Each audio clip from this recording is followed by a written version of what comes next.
اعوذ باللہ من الشیطان الرجیم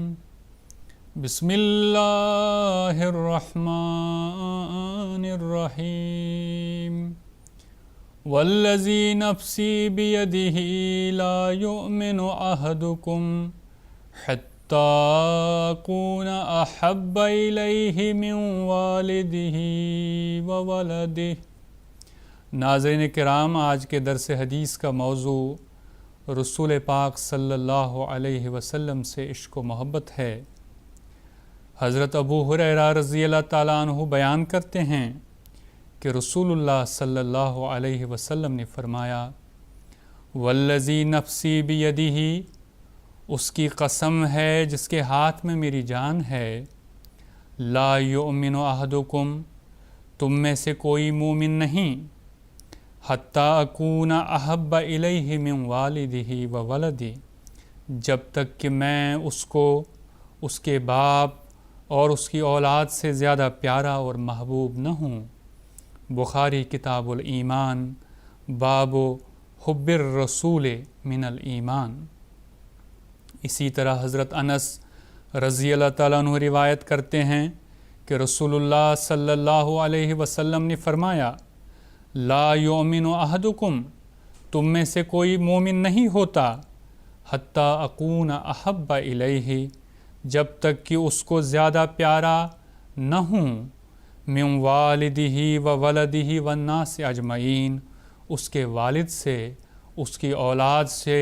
اور تمام لوگوں سے۔ بخاری کتاب الایمان،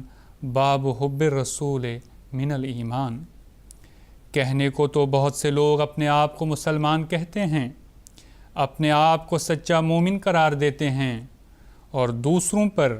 جن سے ان کو ذرا بھی کسی بات میں اختلاف پیدا ہو کافر قرار دیتے ہیں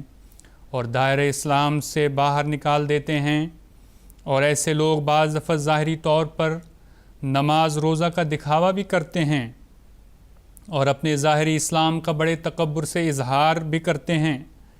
مگر ہمارے نبی صلی اللہ علیہ وسلم نے ان دو احادیث میں بھی جو شرط سچے مسلمان کے لیے لگائی ہے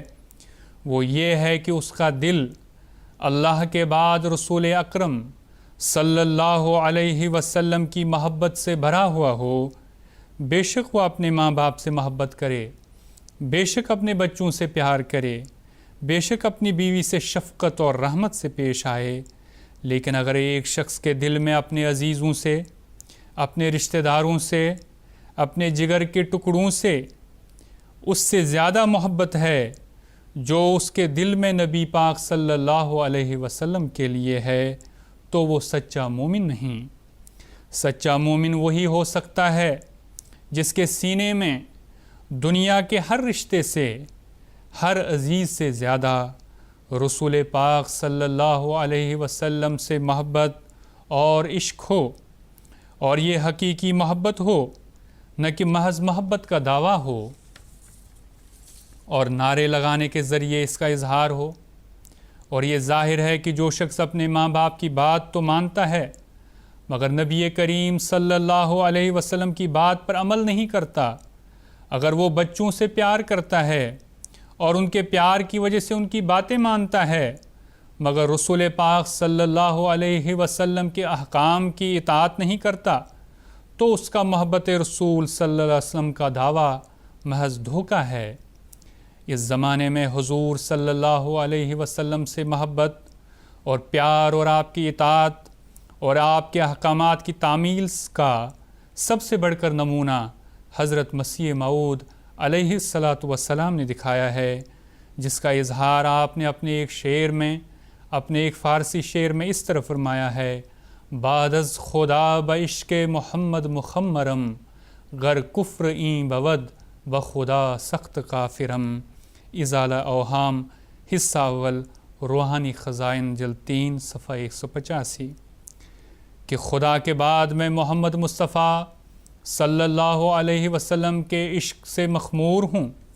اور اگر یہ کفر ہے تو میں خدا کی قسم سخت کافر ہوں۔ حضرت خلیفۃ المسیح الخامس ایدہ اللہ تعالی بنصرہ العزیز اس حوالے سے فرماتے ہیں تو یہ معیار بتایا ہے دنیاوی رشتوں کی مثال دے کر کہ صرف پیروی کا دعویٰ ہی نہیں کرنا، بلکہ یہ جو دنیاوی رشتے ہیں، والدین اور بچے، ان سب سے زیادہ میں تمہارا پیارا بنوں، مجھے تم سب سے زیادہ پیار کرنے والے بنو۔ صحابہ رضوان اللہ علیہم اجمعین نے، جن میں بچے بھی تھے، بوڑھے بھی تھے، جوان بھی تھے،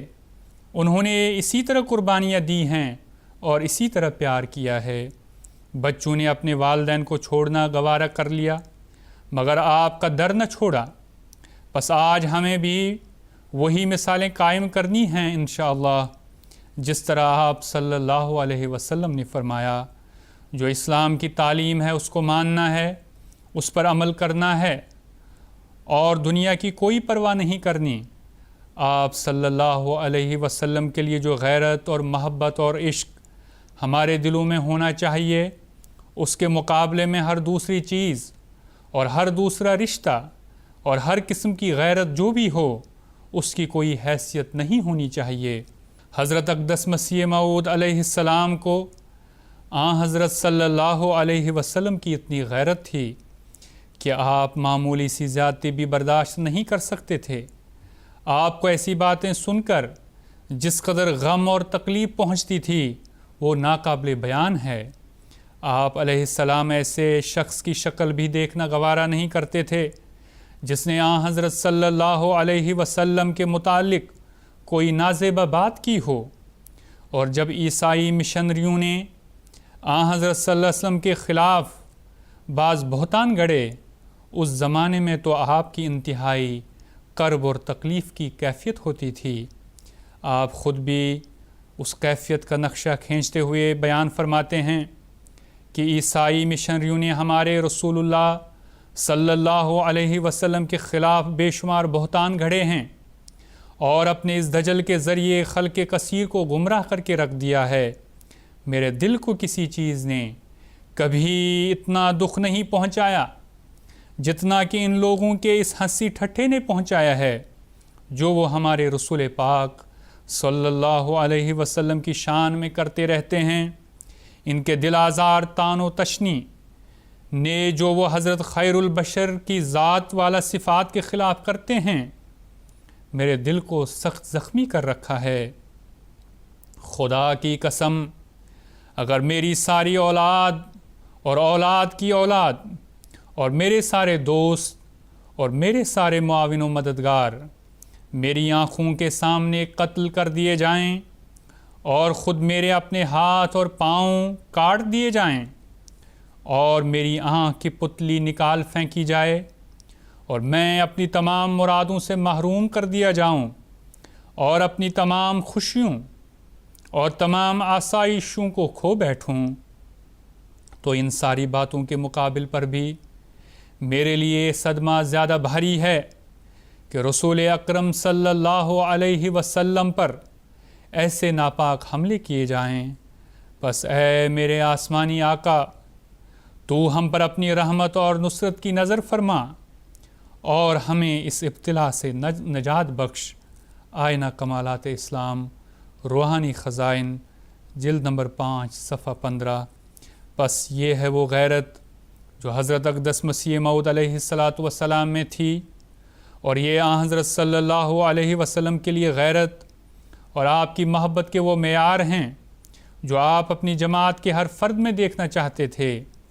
یہ حضور حضرت خلیفۃ المسیح الخامس ایدہ اللہ تعالیٰ بنصر العزیز بیان فرما رہے ہیں، اور اس تعلیم کا ہی اثر ہے